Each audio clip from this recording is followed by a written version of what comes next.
नमस्कार सर, मैं RDVV management department से पीएचडी स्कॉलर हूँ। सर आपका एक बैकग्राउंड रहा है जैसे कि आप IIT, IIM, ex civil servant रहे हैं। तो सोसाइटी में आपके पास एक लेजिटिमेसी है। लोग आपको सुनते हैं, आपकी बातों पे भरोसा करते हैं। सर मेरा क्वेश्चन ये था कि जैसे सपोज एक नॉर्मल इंसान फॉर एग्जांपल मुझे अगर कोई चेंज लाना है या लोगों का कॉन्फिडेंस हासिल करना है या कुछ भी छोटा मोटा बदलाव लाना है, तो फर्स्ट ऑफ ऑल क्वेश्चन उठा दिया जाता है कि हु आर यू। लाइक मेरी मम्मा भी मुझसे बोल देती है कि अभी तुम क्या हो, अभी तुम कौन हो। तो सब बिना लेजिटिमेसी के क्या सोसाइटी में चेंज नहीं ला जा सकता? वो गालिब का है ना कि हर बात में कहते हो कि तू क्या है, तुम ही कहो ये अंदाज़े गुफ्तगू क्या है। हुँ? Yes sir. Yes sir. दुनिया का ऐसा ही है। देखिए, जिसके पास जो संसाधन होते हैं उसे उन्हीं का इस्तेमाल करना पड़ता है, ठीक है? तो मेरे पास अगर मेरी शिक्षा और पुरानी कुछ उपलब्धियों के संसाधन हैं, तो मैंने उनका इस्तेमाल किया।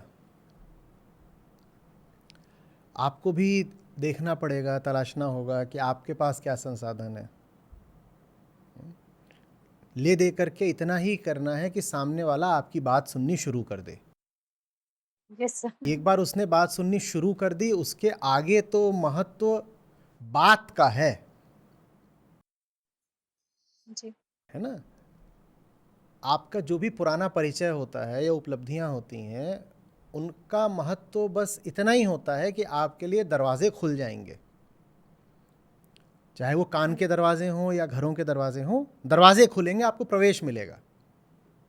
लेकिन एक बार आपके शब्द किसी के कानों में प्रवेश कर गए, उसके बाद उन शब्दों में दम कितना है, आगे की कहानी तो उसी से चलेगी। तो ये तो आपको सोचना पड़ेगा, देखना पड़ेगा कि किस तरीके से किसी के कान में हम प्रवेश कर सकते हैं। और इतने बड़े बड़े ज्ञानी हुए हैं, मनीषी, विचारक, चिंतक, मैं कौन हूँ, उनके पाँव की धूल नहीं हूँ मैं। वो सब थोड़ी आईटी आईएम करके बैठे थे, लेकिन उनकी बात लोगों ने सुनी, सर माथे रखी। हाँ, और ज्ञान के और अध्यात्म के आकाश पर वो आज सदा के लिए ऐसे चमक रहे हैं कि पूछिए मत, चांद तारों की तरह। अब संत कबीर हैं, वो खुद कहते थे कि मैंने कभी कागज़ कलम तो छुआ ही नहीं है, लेकिन वो ध्रुव तारा है। ध्रुव समझती हैं, जो कभी हिल नहीं सकता, उसे ध्रुव बोलते हैं, यस। है ना? तो ये मुझे मिल गया उपयोग करने के लिए, ठप्पा, आईआईटी आईएम और ये सब, तो मैंने उसका इस्तेमाल कर लिया। ये नहीं होता तो मैं किन्हीं और चीज़ों का इस्तेमाल कर लेता, खोजता, तलाशता कि काहे का इस्तेमाल करूं। ये एक संयोग की बात है कि आज टेक्नोलॉजी है, तो हमारे सामने ये स्क्रीन है, लैपटॉप है और जूम है, तो हम बात कर पा रहे हैं। पर ये अगर नहीं भी होते तो मैं अपना काम तो जारी ही रखता। मैं और कोई संसाधन तलाशता कि मुझे जो बात कहनी है वो मैं किस तरीके से लोगों तक ले जा सकता हूँ। जब छपाई, मुद्रण नहीं होता था, तो कह कहकर लोगों को सुनाया जाता था। अतीत में ज्ञान का जो सारा प्रसार ही था, वो कहने और सुनने के माध्यम से हुआ। कथन और श्रवण, ज्ञान की उस पूरी परंपरा को श्रुति कहा गया। सोचिए, उन लोगों के पास और नहीं कोई संसाधन था, तो उन्होंने कहा ऐसे ही कर लेंगे, हम कह सुन करके आगे बढ़ लेंगे। तो ये तो परिस्थितियों की बात है। आपको बस इतना करना है, एक सूत्र की तरह पकड़ लीजिए, आपके पास जो कुछ भी हो उसको अपना मत मानिए, उसको संसाधन मानिए और कहिए इसको इस्तेमाल कर देना है। अगर मेरे पास कोई सही लक्ष्य है तो उसकी सेवा में मेरे पास जितनी भी चीज़ें वो इस्तेमाल कर देनी है। ठीक वैसे जैसे घर का कोई होता है, वो अस्पताल में भर्ती हो जाए और वहाँ पता चले कि कुल इलाज में इसके 50 लाख या और 1 करोड़ लगेगा, तो आप यही तो कहते हो ना कि घर में जितना भी रुपया पैसा गहना जेवर ज़मीन जायदाद सब समर्पित कर देंगे। सारे संसाधन बस एक लक्ष्य को समर्पित हैं, किसी के प्राण बचाने हैं। यही सूत्र जीवन में पकड़ लीजिए। आपके पास जितने संसाधन हो एक व्यक्ति के तौर पर, आपका ज्ञान, आपकी स्मृतियाँ, आपका अस्तित्व, पूरा का पूरा झोंक दीजिए। अगर आपका लक्ष्य इस लायक है तो उस लक्ष्य की सेवा से बड़ा कोई काम नहीं हो सकता ना। फिर संसाधन बचा के क्या करने हैं? तो श्रम भी लगा देना है, धन भी लगा देना है, बुद्धि भी लगा देनी है, और आपको प्रकृति ने जो भी गुण दे रखे हों सब एक ही दिशा में लगा देने हैं। और लजाना नहीं है, ये नहीं सोचना है कि अरे लोग क्या कहेंगे कि अपने लक्ष्य के लिए इसने इस चीज़ को भी उपयोग में कर ला दिया। कुछ नहीं। तो वो कबीर साहब का है ना कि मर जाऊं मांगू नहीं अपने तन के काज, अपने लिए थोड़े ही कर रही हूं और परमार्थ के कारणे मुहे न आवे लाज। परमार्थ माने पारमार्थिक लक्ष्य, ऊंचा लक्ष्य। ऊंचे लक्ष्य के लिए कुछ भी करने में लाज की कोई बात नहीं है, उसमें लाज नहीं आनी चाहिए। परमार्थ के कारणे मोहे न आवे लाज। हाँ, किसी छोटी कामना के लिए, साधारण स्वार्थ के लिए अगर इंसान जोर लगाए तो वो ज़रूर लज्जा की बात है। ठीक है। तो अब आप ये तो देखते हैं कि मेरे पास IIT IIM का ठप्पा है और UPSC का अतीत है, पर अब अगर मैं ऐसे देखने लग जाऊं कि मेरे पास क्या नहीं है तो उसकी भी तो एक लंबी सूची है। आप जहाँ से देख रही हैं, आप कहती हैं कि आपके पास कुछ संस्थानों की डिग्री का लाभ मिला हुआ है आपको। Yes sir. ये एडवांटेज है, आप ऐसे देखती हैं। पर मैं अगर देखूं तो मैं जिन ताकतों के खिलाफ संघर्ष कर रहा हूं वो हजारों करोड़ की संपदा पर बैठी हुई हैं, मेरे पास तो नहीं है ना। मैं जिन ताकतों से संघर्ष कर रहा हूं उनके पास तो अतीत का बल भी है, क्योंकि वो सब परंपराबद्ध काम करते हैं।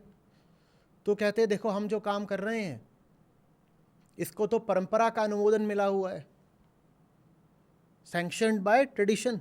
वो ये कहते, अब मैं तो किसी परंपरा से नहीं आ रहा।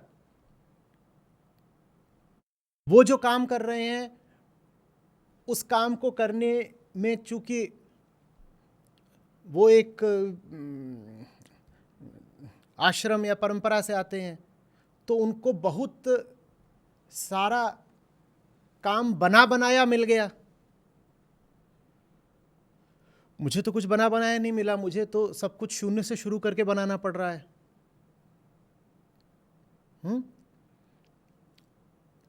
तो आदमी ये नहीं गिन सकता कि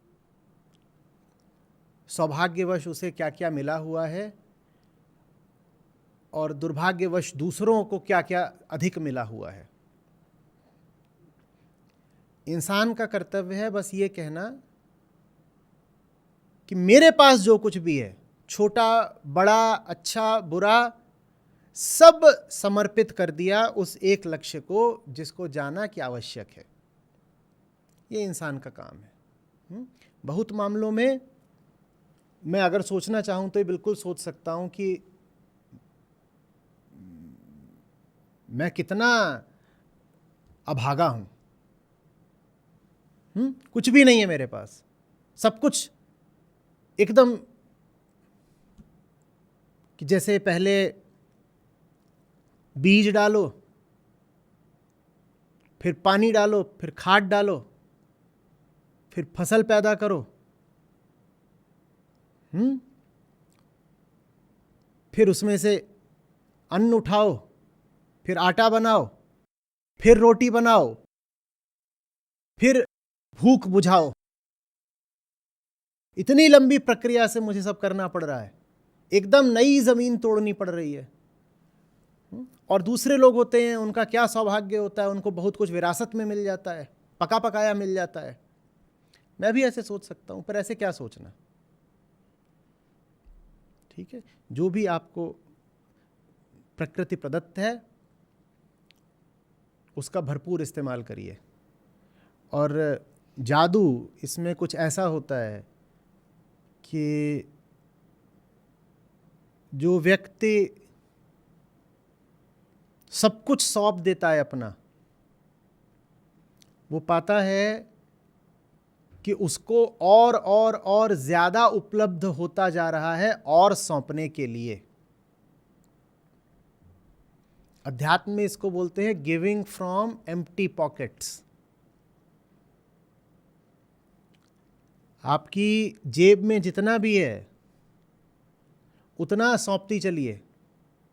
सबको नहीं सौंप देना है, फिजूल खर्चे के लिए नहीं बोला जा रहा है। जेब माने जीवन। आपके जीवन में जो भी संसाधन है, ऊर्जा है, वो अपने एक सही लक्ष्य को आप सौंपते चलें, और फिर आप पाते हैं कि जेब किसी जादू से दोबारा भर जाती है।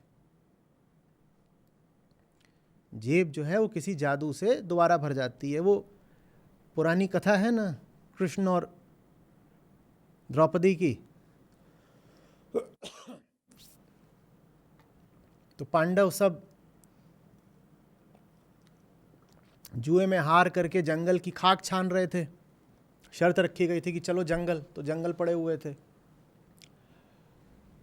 तो एक दिन ये लोग जाते हैं कहीं पे, और ऋषि लोग मिलते हैं, उनको आमंत्रण दे आते हैं पांडव कि आइएगा, आपको भोजन कराएंगे मान्यवर। अब जंगल में है, यहाँ थोड़े ये राजा हैं, इनके पास कुछ नहीं। वापस आते हैं, बताते हैं वहाँ द्रौपदी कि इतने लोग आ रहे हैं, आज भोजन बनेगा।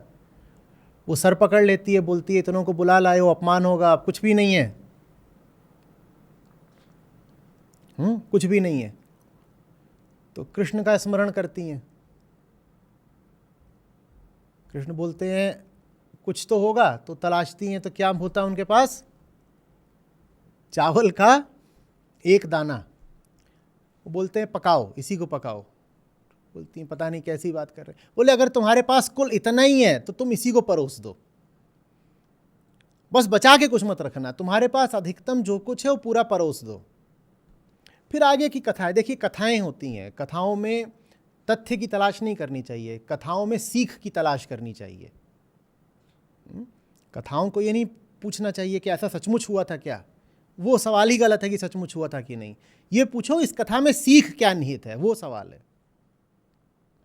तो कहते हैं द्रौपदी ने सबको परोस दिया, बहुत लोगों को परोस दिया, चावल के एक दाने से ही सबको परोस दिया।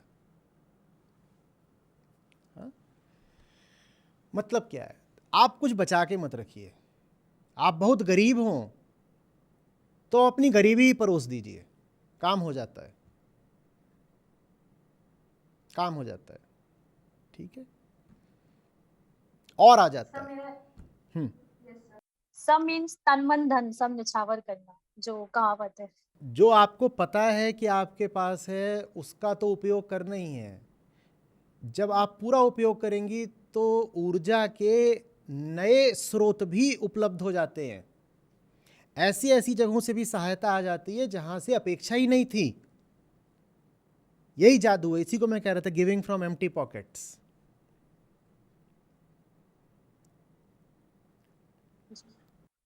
सर एक क्वेश्चन और था सर, अगर एक 24 साल की, सर मैं 24 की हूँ, अगर एक शुभी आपके पास आती है तो आप उस शुभी को एक एडवाइस लास्ट क्या देना चाहेंगे?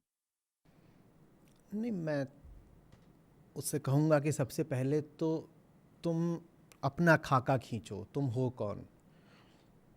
तुमको जाने बिना मैं सलाह कैसे दे पाऊँगा? मैं कहूँगा, और स्वयं को जानने के लिए सबसे अच्छे स्थान पर आप स्वयं ही खड़े होते हो।